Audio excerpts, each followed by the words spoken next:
আজি আমাৰ আগতে বাক্সা জিলা বুলি আছিলে, বাক্সা আৰু তামোলপুৰ কেন্দ্ৰিক আমাৰ নেমচুৰ জিলা সমিতিখন আছিলে।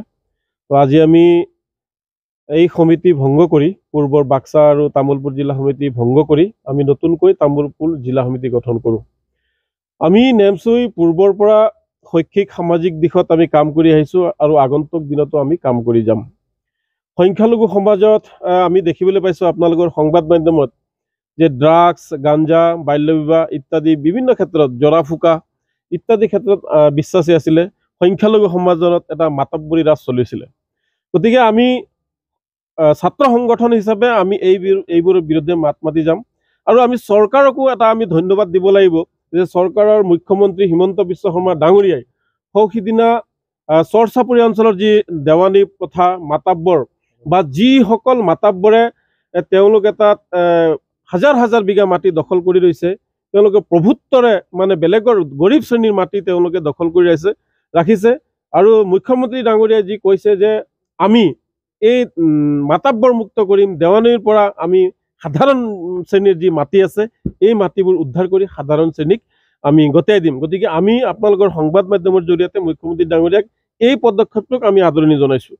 তাৰপিছত আমি বিভিন্ন সময়ত বিটিআৰৰ মুৰব্বী প্ৰমোদ বড়ো ডাঙৰীয়াক আমি দাবী কৰি আহিছিলোঁ যে বিটিআৰত এটা হজ ভৱন হ'ব লাগে, কিন্তু আজিলৈকে এই চৰকাৰখনে আমাৰ লগত যি আলোচনা হৈছিল এটা হজ ভৱন নিদিলে।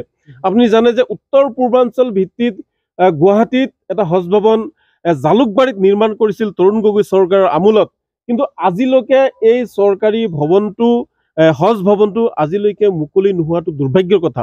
গতিকে মই চৰকাৰক আহ্বান জনাইছোঁ যে জালুকবাৰীত যিটো হজ ভৱন নিৰ্মাণ কৰা হৈছিল এই জালুকবাৰী হজ ভৱনটো মুকলি কৰিব লাগে।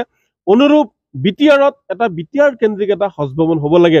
আপোনালোকে জানে যে বৰ্তমান বিটিআৰত এজনো সংখ্যালঘু লোকসকলৰ এজনো EM নাই, GM নাই বা মনোনীত ব্যক্তিও নাই। যে BTC অঞ্চলৰ বা বিটিআৰ অঞ্চলৰ দ্বিতীয় সৰ্ববৃহৎ জাতিটোৰ ৰাজনৈতিকভাৱে এটা চক্ৰই কিন্তু দূৰত ৰাখিছে। কি কাৰণত আমি বাৰম্বাৰ কোৱাৰ পিছতো সংখ্যালঘু উন্নয়ন বোৰ্ডটো গঠন নহ'ল।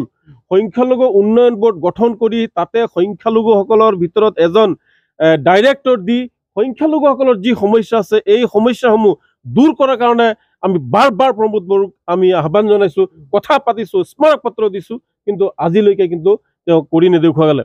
গতিকে আজিৰ এই তামোলপুৰ অঞ্চলৰ পৰা প্ৰমোদ বড়ো ডাঙৰীয়াক আমি আহ্বান জনাইছোঁ, দাবী জনাইছোঁ যে বিটিআৰত বসবাস কৰা এই জাতি জনগোষ্ঠীটোৰ সৰ্বাংগীন উন্নয়নৰ বাবে এটা সংখ্যালঘু উন্নয়নৰ বোৰ্ডৰ আমি প্ৰয়োজন বোধ কৰিছোঁ। এটা হজ ভৱন হ'ব লাগে।